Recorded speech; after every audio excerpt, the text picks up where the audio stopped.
दोस्तों अभी झारखंड में खूंटी सिविल कोड भर्ती 2026 के लिए एप्लीकेशन फॉर्म भरे जा रहे हैं। अगर आप फॉर्म को भरना चाहते हैं तो आज की वीडियो आपके लिए बहुत ही ज़्यादा इंपॉर्टेंट होने वाली है, क्योंकि आज की वीडियो में आपको बताने वाला हूं किस तरह से एप्लीकेशन फॉर्म को भरना है, उसके साथ क्या क्या डॉक्यूमेंट आपको सबमिट करना है, सारी चीज़ें स्टेप बाय स्टेप इस वीडियो में बताने वाला हूँ। दोस्तों सबसे पहले आपको क्या करना है, इस एप्लीकेशन फॉर्म का प्रिंट आउट ले लेना है, लेकिन आपको इस प्रिंट आउट किए हुए फॉर्म में नहीं भरना है। आपको एक A4 साइज पेपर लेना है और उसमें आपको अपने हाथों से एप्लीकेशन फॉर्म को लिखना है। जी हाँ, पेन से आपको लिखना है अपने हाथों से।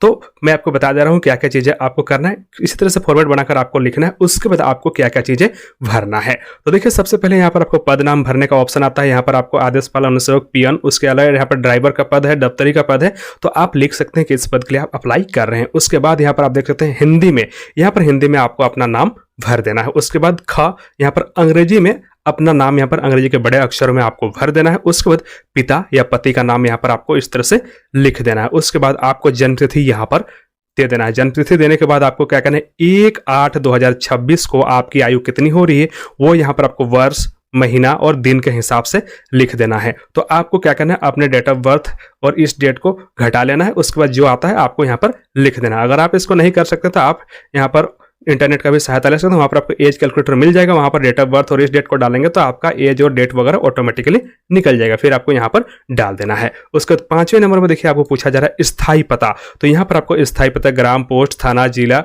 और पिन कोड के साथ आपको भर देना है। उसके बाद यहाँ पर आपको एक फोटो चिपकाना है। इस फोटो में आपको किसी भी तरह का कोई सिग्नेचर वगैरह नहीं कराना है या फिर किसी अधिकारी वगैरह से कुछ भी सेल्फ अटेस्टेड वगैरह नहीं करना है, क्योंकि आप सभी की तरफ से बार बार सवाल आता है कि फोटो के ऊपर किसी अधिकारी का अटेस्टेड कराना है, नहीं कराना है, तो आपको किसी भी तरह का सेल्फ अटेस्टेड नहीं कराना है।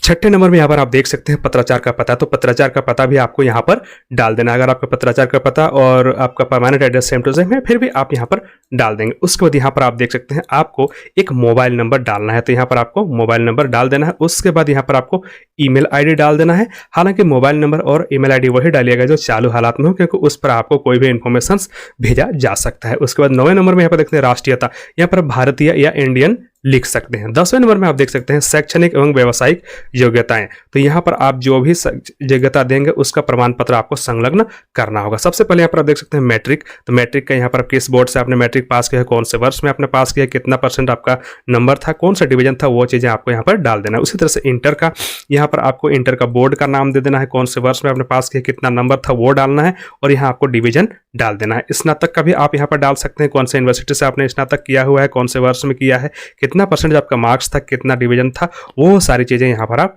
डाल सकते हैं। इसके अलावा अगर कोई अन्य है जैसे पोस्ट ग्रेजुएशन वगैरह था, आप वो भी यहाँ पर इसमें डाल सकते हैं। 11वें नंबर पर पूछा जा रहा है विशेष योग्यता यदि कोई हो, यदि कोई विशेष योग्यता है तो आपको यहाँ पर लिख देना है और उसका प्रमाण पत्र भी आपको इसके साथ यहाँ पर संलग्न करना होगा। फिर मैं आपको बता दूं यहाँ पर प्रमाण पत्रों की, तो यहाँ पर अगर आप मैट्रिक का, इंटर का, स्नातक का देते हैं तो सारी चीजों का आपको प्रमाण पत्र लगेगा। प्रमाण पत्र के तौर पर एडमिट कार्ड, मार्कशीट और मूल प्रमाण पत्र आपको यहाँ पर जेरोक्स में अभिप्रमाणित कर आपको देना होगा। और अगर मान लें आपके पास सिर्फ और सिर्फ मैट्रिक का डिग्री है तो आप सिर्फ मैट्रिक का भी डिग्री यहाँ पर दे सकते हैं। उसके बाद 12वें नंबर में यहाँ पर आप देख सकते हैं क्या अनुसूचित जाति, अनुसूचित जनजाति, पिछड़ा वर्ग, अत्यंत पिछड़ा वर्ग, आर्थिक रूप से कमजोर वर्ग, EWS, अगर आप इन कैटेगरी से बिलोंग करते हैं तो आपको यहाँ पर उसका प्रमाण पत्र भी देना होगा और यहाँ उस कैटेगरी के आगे आपको इस तरह से टिक लगा देना है। तो यहाँ पर आप देख सकते हैं इस एप्लीकेशन फॉर्म को मैंने BC2 के लिए सिलेक्ट किया है तो BC2 के आगे यहाँ पर टिक कर दिया। इसी तरह से आपका जो भी कैटेगरी होगा आपको यहाँ पर टिक कर देना है। उसके बाद 13वें नंबर में यहाँ पर देखिए पूछा जा रहा है आप मेल हैं, फीमेल हैं, पुरुष हैं, महिला हैं, जो भी है आपको यहाँ पर डाल देना। अगर पुरुष है तो पुरुष लिख दीजिएगा या फिर मेल लिख सकते हैं, महिला है तो महिला या फिर फीमेल लिख सकते हैं। वहीं 14वें नंबर पूछा जा रहा है क्या आप निःशक्त हैं, किसी भी तरह का दिव्यांगता अगर आप में है तो आपको यहाँ पर हाँ करना है, नहीं तो फिर आपको नहीं पर टिक कर देना है। 15 नंबर पूछा जा रहा है क्या वर्तमान में किसी सरकारी संस्थान या निगम में कार्यरत हैं, यदि आप कार्यरत हैं तो आपको हाँ करना है, नहीं तो फिर आपको नहीं या ना पर टिक कर देना है। अगर आप कर रहे हैं तो यहाँ पर आपको NOC प्रमाण पत्र लगेगा, कौन से डिपार्टमेंट में आप काम कर रहे हैं, किस पद पे कर रहे हैं, कब से कर रहे हैं, सारी चीजें यहाँ पर आपको भरना होगा। उसके बाद यहाँ पर आप देख सकते हैं घोषणा पत्र, यहाँ पर आपको कुछ नहीं करना है, नीचे आना है और यहाँ पर आपको दिनांक डाल देना है, जिस दिनांक को आप फॉर्म भर रहे हैं, यहाँ पर स्थान डाल देना है और यहाँ आपको सिग्नेचर कर देना है।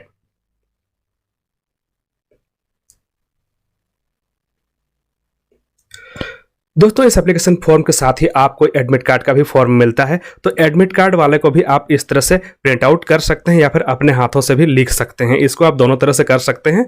एडमिट कार्ड वाला हाथ से ही लिखना कोई जरूरी नहीं है, इसको आप अपने इस प्रिंट आउट करके भी भेज सकते हैं। इसमें आपको क्या करना है, यहाँ पर आप देख सकते हैं सबसे पहले तो आपको एक फोटो चिपकाना है। फोटो में किसी भी तरह का कोई भी सिग्नेचर वगैरह नहीं करना है। उसके बाद अभ्यर्थी द्वारा भरा जाएगा, तो कुछ डिटेल्स यहाँ पर अभ्यर्थी द्वारा भरा जाएगा, कुछ डिटेल्स कार्यालय द्वारा भरा जाएगा। तो जैसे क्रमांक संख्या ये आपको नहीं भरना है क्योंकि क्रमांक संख्या कार्यालय के द्वारा भरा जाएगा। अब अभ्यर्थी द्वारा भरा जाएगा, तो अभ्यर्थी के द्वारा यहाँ पर क्या क्या भरा जाएगा मैं आपको बता देता हूँ। अभ्यर्थी के द्वारा यहाँ पर आवेदक का नाम आपको लिख देना है, पिता का नाम और पत्राचार का पता। ये तीन चीजें आपको भरना है। इन सारी चीजों को आपको खुद से भरना है। बाकी साक्षात्कार का स्थान या केंद्र ये कार्यालय द्वारा भरा जाएगा। साक्षात्कार की तिथि ये भी कार्यालय द्वारा यहाँ पर भरा जाएगा। दोस्तों अब मैं आपको बता देता हूँ इस एप्लीकेशन फॉर्म के साथ साथ आपको क्या क्या चीजें और भी यहाँ पर डालना होगा। सबसे पहले तो आपको यहाँ पर क्या करना है, एक 25 गुना 11 सेंटीमीटर का एक लिफाफा लेना है जिसमें आपका 40 रुपए का एक डाक टिकट चिपका हुआ होना चाहिए। उसके अलावा यहाँ पर आपका सेल्फ एड्रेस, आपका जो भी एड्रेस है फुल एड्रेस इस तरह से आपको लिख देना है। ये लिफाफा आपका जो बड़ा लिफाफा होगा उसके अंदर में रहने वाला है। अब आपको मैं बता देता हूँ बड़ा लिफाफा आपको किस तरह से लिखना है।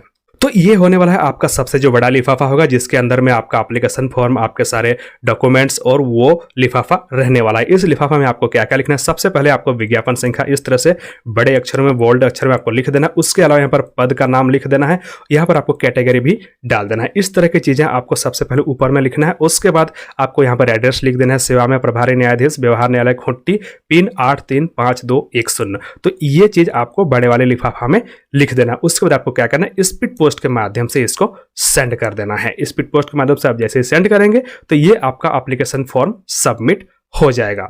देखिए सबसे पहला बात तो ये है कि आपको एप्लीकेशन फॉर्म को प्रिंट आउट करके उसमें नहीं भरना है। आपको एक A4 साइज सादे पेपर में, एक पेपर से अगर नहीं होता है तो 2-3 इस्तेमाल करिए, लेकिन अपने हाथों से ही लिखना है। ऐसा इसलिए कहा गया है क्योंकि यहाँ पर लिखा गया है स्व हस्तलिखित आवेदन पत्र, तो अपने हाथों से इसलिए लिखना है। कई बार चेक करते हैं वो कि आपको लिखना पढ़ना आता है कि नहीं आता है, ये सारी चीजें आपके एप्लीकेशन में ही उनको देखकर पता चल जाता है। या फिर कहीं ऐसा तो नहीं कि आपने एप्लीकेशन फॉर्म को भर दिया और आपका सिलेक्शन हो भी गया मान लीजिए 10th के लेवल पर, लेकिन आपको पढ़ा लिखना नहीं आता है, तो फिर कैसे काम करिएगा। ये सारी चीजें चेक करने का ये तरीका है, इसलिए आपको अपने हाथों से ही इस एप्लीकेशन फॉर्म को लिखना है। और इसमें आपका 10th का डिटेल्स, जो भी डॉक्यूमेंट होगा, आपका इंटर का या ग्रेजुएशन का, आप जितना तक का डाल रहे हैं सारी चीज़ों को आपको जेरोक्स यहाँ पर अटैच करना है। उसके साथ साथ आपको आपका जाति प्रमाण पत्र, आवासीय प्रमाण पत्र और आधार कार्ड का भी आपका जेरोक्स उसमें अटैच करना है। सारी चीज़ों को आपको क्या करना है, भर लेना, एप्लीकेशन फॉर्म में अटैच करना। उसके बाद आपको बताए गए तरीके से जो बड़ा वाला लिफाफा होगा उसके अंदर में डालकर सारी चीज़ों को स्पीड पोस्ट के माध्यम से सेंड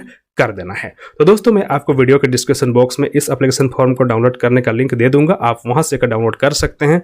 अगर आप कमेंट करेंगे तो मैं इसका जो डेमो भरा हुआ है वो भी मैं उसका लिंक दे दूंगा, वहां से जाकर आप इसको डाउनलोड कर सकते हैं। तो दोस्तों आज की वीडियो आपको कैसे लगी आप मुझे कमेंट करके बताइए। अगर आज की वीडियो को कैसे लगी तो इस वीडियो को लाइक करें, कमेंट करें और अपने दोस्तों के साथ इसको शेयर कर दीजिए। वहीं इसके बारे में ज़्यादा जानकारी चाहते हैं तो आपको वीडियो के डिस्क्रिप्शन बॉक्स में एक लिंक मिल जाएगा या फिर वीडियो के आई बटन में मिल जाएगा, वहां से आप उस वीडियो को देख सकते हैं कौन कौन से वैकेंसी के लिए ये फॉर्म भरे जा रहे हैं। अगर आप ज़्यादा डिटेल्स में पढ़ना चाहते हैं तो आप आ सकते हैं jhnet.in की ऑफिशियल वेबसाइट पर, वहां पर भी आपको सारी जानकारियां मिल जाएंगी। तो दोस्तों मिलते हैं बहुत जल्दी एक नए वीडियो नई जानकारी के साथ, तब तक के लिए नमस्कार।